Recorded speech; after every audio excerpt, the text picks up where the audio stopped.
परिभाषा ही की जाती है कि साहित्य भाव है साहित्य। साहित्य में भाव विचार साथ साथ चलते हैं, उसके साथ साथ सहित मतलब विचार मंगलकारी होते हैं, शुभ होते हैं, अमंगल का नाश करने वाले होते हैं। साहित्य के प्रयोजन में ही एक प्रयोजन दिया गया है कि वह है शिवेत्तर क्षति अर्थात रोग नाश। समाज में जिस प्रकार की बीमारियां हैं, जो दुष्प्रवृत्तियां हैं, उन दुष्प्रवृत्तियों को नष्ट करने का दायित्व एक अर्थ से साहित्य पर है। जिस साहित्य में स्थायी जीवन मूल्यों का दर्शन मिलता है वह साहित्य कालजयी सिद्ध होता है। अर्थात तो वही साहित्य कालजयी होगा जिसमें स्थायी जीवन मूल्यों का दर्शन मिले। पाइकराव जी ने एक बात यहां पर कही, उसी के संस्कृत भाषिक को आपके सामने मैं उद्धृत करना चाहूंगा। उन्होंने कहा कि आहार निद्रा भय मैथुन चार प्रवृत्ति मनुष्य और पशु में समान है।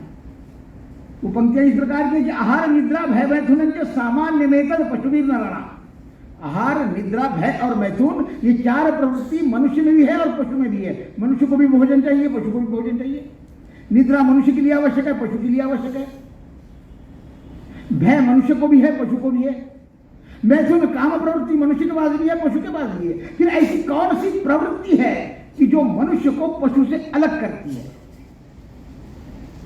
जिस बात का ज्ञान का जिक्र उन्होंने किया, सुभाषितकार लिखता है कि आहार निद्रा भय मैथुन सामान्य में तद पशुभि नराणाम धर्मो हि तेषाम अधिको विशेषो धर्मे नहीनम पशु भी समाना। धर्म अर्थात किसी मंदिर में जाकर पूजा पाठ करना, मस्जिद जाकर इबादत करना, चर्च जाकर प्रार्थना करना, ये धर्म नहीं कहता मैं, ये तो धर्म का कर्मकांड रूप है। धर्म अर्थात जो धर्म धारणा, तो धर्म धर्मधारी ने बजा ध्रुव धातु से धर्म बना है। जो मनुष्य का मूल स्वभाव क्या है, किसी भी वस्तु का एक यदि कोई मूल स्वभाव है, वो मूल स्वभाव यदि नष्ट हो जाता है तो उस वस्तु का अस्तित्व नष्ट होता है। उदाहरण के लिए कहता हूं कि अग्नि है, फायर है। अग्नि का ध्रुव स्वभाव क्या है? जलना और जलाना, यह अग्नि का ध्रुव स्वभाव है। ऐसे नहीं है कि महाराष्ट्र के अग्नि को स्पर्श करने के बाद में हाथ को चटका लग जाएगा, जलन महसूस होगी, और कश्मीर में जाकर अग्नि को स्पर्श करूंगा तो ठंडक महसूस होगी या गुली होगी। ऐसे नहीं होगा। यदि किसी जलती अंगीठी पर मैंने एक बाल्टी पानी डाल दिया तो उसका जलने का जो ध्रुव स्वभाव है वो नष्ट हो जाता है, तो बचे हुए कोयले को हम अग्नि नहीं कहेंगे क्योंकि उसका ध्रुव स्वभाव नष्ट हो गया।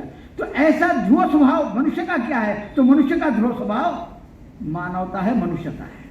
और यह मनुष्यता यदि मनुष्य से नष्ट हो जाती है तो मनुष्य कहलाने योग्य नहीं है। इसलिए हमारे पास में सारे धर्म के अलग अलग रूप उसके कर्तव्य से जोड़े हैं। संगोष्ठी 4 भाषाओं में चल रही है तो मराठी का भी संदर्भ देता हूं। आपल्याकडे मराठीमध्ये शेजार धर्म म्हणतो आपण, पड़ोसी का भी धर्म बताया गया है।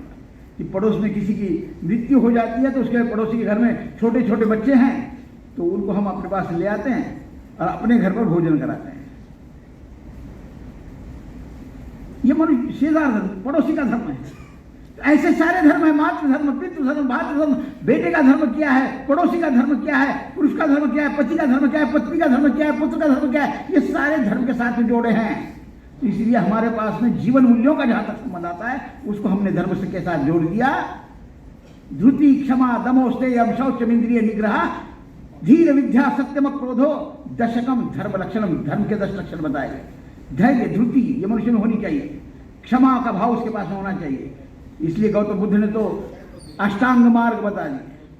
अष्टांग मार्ग में कहा सम्यक दृष्टि होनी चाहिए, मतलब आपके नजर में अच्छा देखना चाहिए और कोई अंधश्रद्धा के माध्यम से आपने काम नहीं करना चाहिए। सम्यक दृष्टि, सम्यक संकल्प, उच्च विचार करो, अच्छे विचार करो।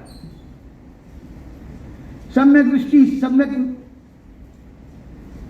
संकल्प, सम्यक वाणी, अपनी वाणी से योग्य बात कीजिए, उचित बात कीजिए, किसी को क्षति नहीं पहुंचनी चाहिए, किसी को दर्द नहीं होना चाहिए, सत्य बोलना चाहिए। अब सत्य की बात कैसी होती है? सत्य भी हमारे पास में मूल्य में बताया गया, ये जीवन मूल्य है। लेकिन सत्य जीवन मूल्य कहते समय बात ये होती है कि सत्य सही मायनों में सत्य होना चाहिए। कैसे? तो 2 व्यक्ति है, बाजार चले गए, और बाजार जाने के बाद एक मिठाई की दुकान थी, मिठाई की दुकान पर हलवाई के सामने खड़े रहे। जब पास में पैसे नहीं थे, मन में मोह उत्पन्न हुआ, लालच हुआ। सामने एक टोकरी में लड्डू रखे थे, तो एक युवा ने उसमें से 2 लड्डू उठा लिए, दोनों के लिए 2 लड्डू अपने पास ले लिए और अपने साथी को दे दिए। अपने साथी को 2 लड्डू सौंप दिए। मालिक के समझ में आ गया, बात समझ में आ गई कि हाँ लड्डू थे, इसमें से 2 लड्डू कब दिखाई दे रहे। उसने पूछा कि आपने लड्डू चुराया?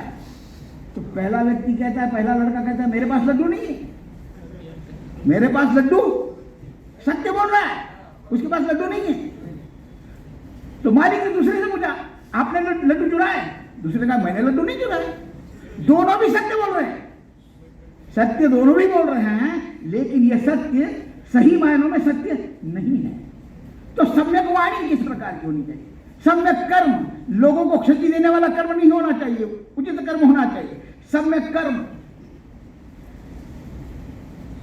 सम्यक आजीविका, मेरी जीविका के द्वारा, जीविका के लिए परिश्रम करना आवश्यक है, पैसे कमाना आवश्यक है, लेकिन पैसे ऐसे कमाना चाहिए जिसका मार्ग यह उचित हो, जिसका जिक्र किया हमारी मैडम ने यहाँ पर एंकरिंग करते समय अभी, कि फिर वो हितोपदेश हो, पंचतंत्र की कहानियां हो, उपनिषद की कहानियां, ये सारी रचनाओं में हमको ऐसे संदर्भ काफी भरे पड़े मिलेंगे। एक बात कहते हुए मैं अपनी वाणी को विराम दूंगा। उपनिषद की एक कथा है, मैं भी बात कर रहा था कि सम्यक आजीविका, जीविका के लिए पैसे की आवश्यकता है, लेकिन पैसे कैसे कमाना है। तो उपनिषद की एक कथा है कि सुबह का समय था, एक डोम अपने नर भैंसे को लेकर पानी लाने के लिए नदी किनारे चला गया। नदी से पानी भर लिया पखाल में, तो थैली में पानी भरा, चमड़े की थैली थी, नर भैंसे पर रखी हुई, और पानी लेकर निकला। उसी समय एक साधु महाराज स्नान के लिए सुबह 6 बजे के समय नदिया की ओर चले जा रहे थे। उन्होंने देखा कि रेत पर एक सोने की मुद्रा पड़ी है। सोने की मुद्रा को देखने के बाद साधु के मन में विचार आया कि ये किसकी होगी स्वर्ण मुद्रा, और जिसकी खो गई है उसको कितना दुख होगा। अब खुद भी नहीं ले सकता, इधर उधर देखा कि कोई स्वर्ण मुद्रा का मालिक दिखाई दे रहा है क्या, जो खोज रहा है अपनी मुद्रा को, तो उसको ये स्वर्ण मुद्रा दे दूं। कोई दिखाई नहीं दिया। इतने में देखा कि सामने से डोम चला रहा है। मन में विचार उत्पन्न हुआ कि यदि डोम ने यह स्वर्ण मुद्रा देखी तो उसके मन में मोह उत्पन्न होगा और उसके हाथ से पाप भी हो जाएगा। तब क्या करें, खुद भी नहीं ले सकते, कोई उसका मालिक भी दिखाई नहीं दे रहा है। तो तुरंत यह सन्यासी आगे बढ़ गए और उस स्वर्ण मुद्रा पर पैर दे दिया और खड़े रहे। खुले पैर से, पैर में कोई जूता चप्पल खड़ा हो कुछ नहीं है, खड़े हैं। डोम बेचारा वहां से चला गया, गांव में गया, पानी डाल दिया, जिसके घर का पानी देना था दे दिया, लौट रहा है। 1 2 3 4 चक्कर हो गई। ये साधु महाराज भी अपनी जगह पर खड़े हैं और प्रतीक्षा कर रहे हैं कि स्वर्ण मुद्रा का मालिक कोई आ जाए कि मेरी यहाँ स्वर्ण मुद्रा किसी को प्राप्त हुई क्या, दिखाई दी क्या, तो उसको ये स्वर्ण मुद्रा दूं और मैं स्नान के लिए निकल जाऊं। कोई नहीं आया। दोपहर के 12 बज रहे हैं, सर पर सूर्य है, सूर्य महाराज तमतमा रहे हैं, नीचे की रेत तप रही है, और ऐसी तपती रेत पर साधु महाराज नंगे पैर से खड़े हैं। डोम ने सोचा कि सुबह से देख रहा हूं ये साधु यहीं पर खड़ा है, हिलता नहीं है, कुछ नहीं है, एक जगह पर खड़ा है। उसने अपने नर भैंसे को खड़ा किया, चला गया, नमस्कार किया, साधु महाराज प्रणाम, मैं सुबह से देख रहा हूं आप यहां पर खड़े हैं, ऐसी कौन सी तकलीफ आपको है कि ये आप तपस्या कर रहे हो यहां पर, नंगे पैर से इस तपती रेत पर खड़े हो। अब साधु के सामने प्रश्न था कि क्या कहूं कि भैया यहाँ पर एक स्वर्ण मुद्रा मुझको दिखाई दी और आप स्वर्ण मुद्रा लेंगे तो आपके हाथों से पाप होगा और सही मालिक को स्वर्ण मुद्रा नहीं मिलेगी, इसलिए मैं उस पर पैर देकर खड़ा हूं।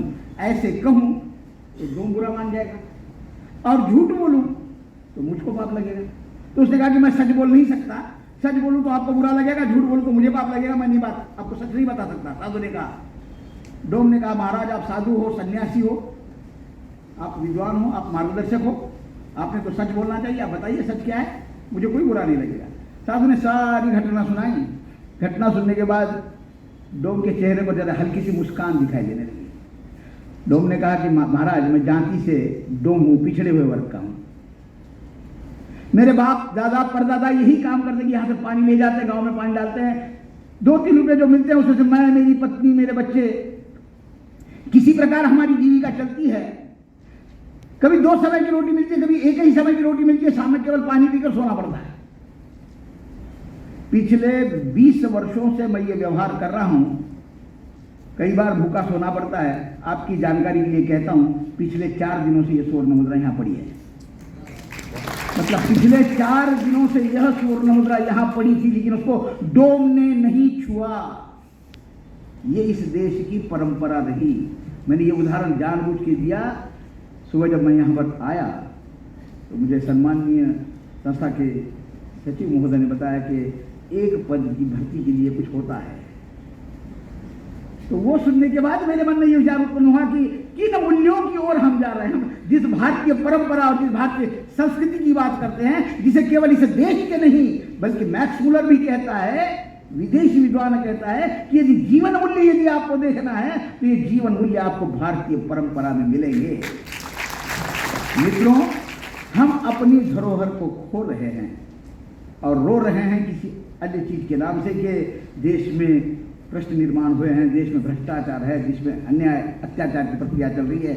इन सारी चीजों को यदि मिटाना है तो हमको पुनः एक बार हमारी अपनी परंपराओं की ओर जाना होगा। इसका मतलब परंपराओं की ओर मतलब जो परंपराएं गलत है उसका अनुसरण बिल्कुल मत करो, उसका मैं समर्थन नहीं कर रहा हूं। लेकिन जो समाज के लिए हितकारी है, मंगलमय है, सुमंगल है, उन सारी चीजों को आपको अपनाना होगा।